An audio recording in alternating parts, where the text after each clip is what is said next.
A criação de riqueza é mais importante do que a caridade. O setor privado e suas empresas são frequentemente retratados como sendo rude e cruéis. De acordo com a narrativa popular, a visão de mundo típica de Charles Dickens, o setor privado é repleto de avarentos insensíveis que dão mais valor ao lucro do que ao povo. Esse retrato está em profundo contraste com a bondade e o altruísmo das instituições de caridade, das entidades sem fins lucrativos e dos governos, os quais supostamente existem e foram criados para ajudar o povo.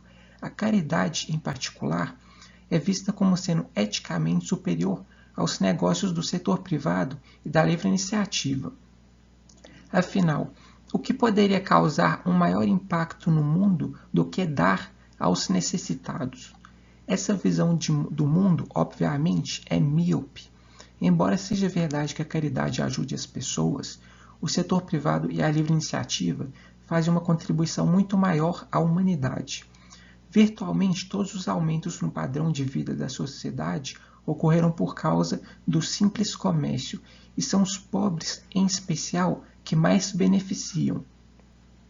Para entender por quê, é necessário examinar as diferentes fórmulas sob as quais a caridade e o setor privado operam. Caridades lidam com a redistribuição de riqueza. Elas coordenam a transferência do excedente de algumas pessoas para suprir a escassez de outras. Os negócios do setor privado, por outro lado, lidam com a criação de riqueza por meio da produção e venda de bens e serviços que as pessoas querem e desejam. A criação de riqueza vem antes. Sem essa anterior criação de riqueza, as instituições de caridade não teriam nada para distribuir. Na nossa atual situação de pujança, é fácil nos esquecermos de que a pobreza é o estado natural da existência humana. A riqueza não é encontrada pronta na natureza, ela tem de ser criada e transformada, e esta é precisamente a função dos capitalistas e empreendedores. Capitalistas e empreendedores são a força que nos retiram do estado bruto da natureza, a pobreza, e nos leva à pujança. Todos os casos de pobreza têm a mesma solução. A cura não está na distribuição de riqueza, mas sim na criação de riqueza. Isso não é um argumento meramente teórico, ele pode ser testemunhado em todos os pontos do globo. Quanto mais pesquisamos, mais claro tudo se torna. Pense, por exemplo, na máquina de lavar.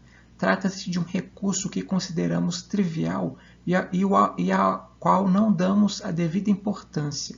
Mas a máquina de lavar mudou as vidas de centenas de milhões de pessoas. Não é nenhum exagero dizer que seu inventor mudou o curso da história. Como? Reduzindo drasticamente a quantidade de trabalho manual necessário para fazer a lavagem das roupas sujas. Milhões de pessoas ao redor do globo, mulheres em especial, foram liberadas da faina de ter de despender várias horas semanais perante um tanque, tendo de lavar manualmente as roupas da família.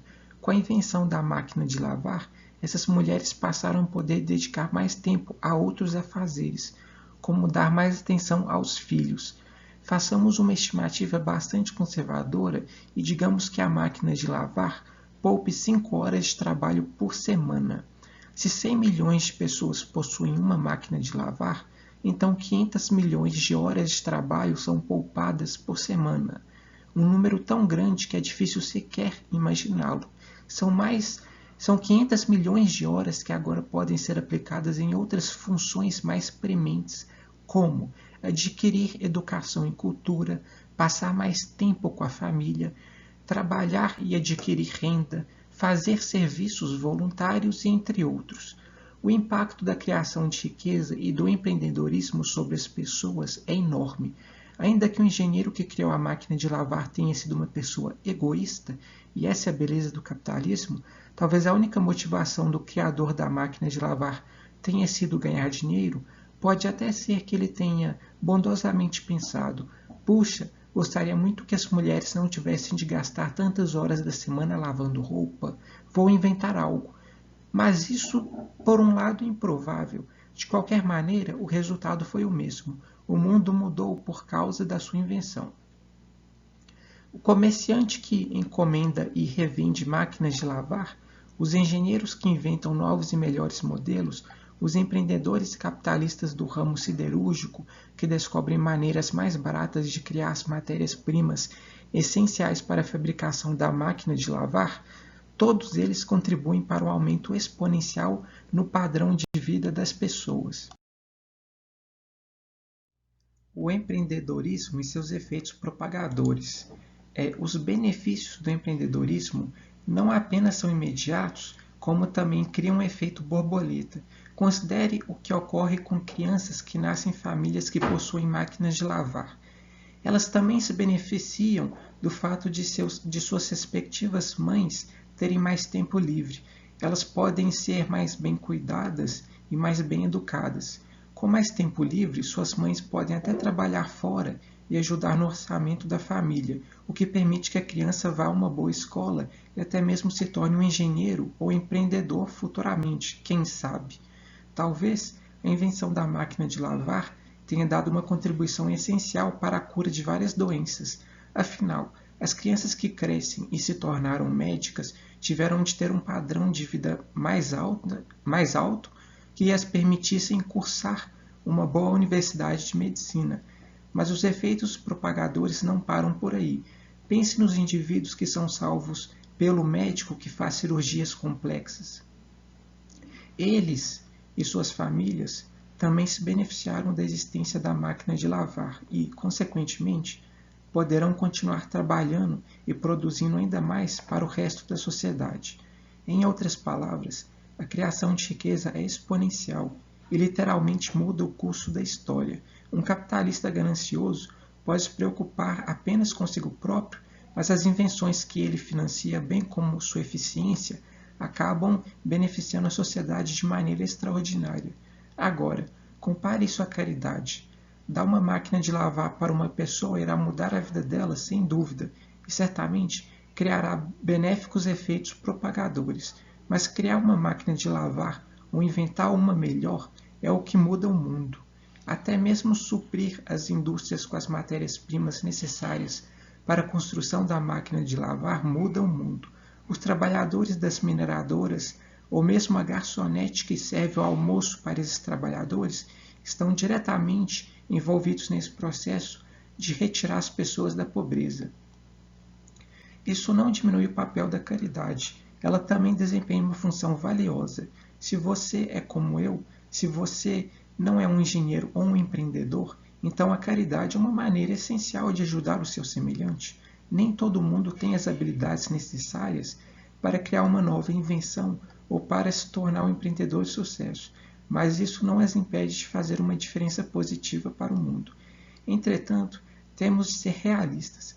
Uma doação para uma instituição de caridade não cria os mesmos efeitos propagadores que vender comida boa e barata, ou vender máquinas e utensílios domésticos para todos. Várias verdades econômicas funcionam desta maneira. Somos rápidos em elogiar aquilo que vemos, uma instituição de caridade que distribui comida para os miseráveis, mas negligenciamos ou até mesmo condenamos aquilo que não vemos, todo o trabalho e cooperação que foram necessários para produzir e distribuir comida. O agricultor, o açougueiro, o caminhoneiro, o cozinheiro, o engenheiro, o empreendedor e o capitalista também deveriam ser louvados pelo seu trabalho que possibilitou a existência daqueles pratos de comida que agora saciam os esfomeados. Sem tais pessoas, não haveria nenhum excedente de comida para que a instituição de caridade aplacasse a fome dos necessitados. Obrigado por assistirem o vídeo, pessoal. Lembrem-se de curtir caso gostaram e me sigam no canal. Aqui temos uma bela frase do Adam Smith que ele diz: a riqueza de uma nação se mede pela riqueza do povo e não pela riqueza dos príncipes. Ou seja, quem cria riqueza são os empreendedores, as empresas privadas, os profissionais liberais e também os empregados das empresas, né? Mas nada de político, o Estado não cria riqueza, o Estado só consegue taxar e pegar riqueza alheia, além de destruir a riqueza, pois ele não tem incentivo para alocar recursos corretamente.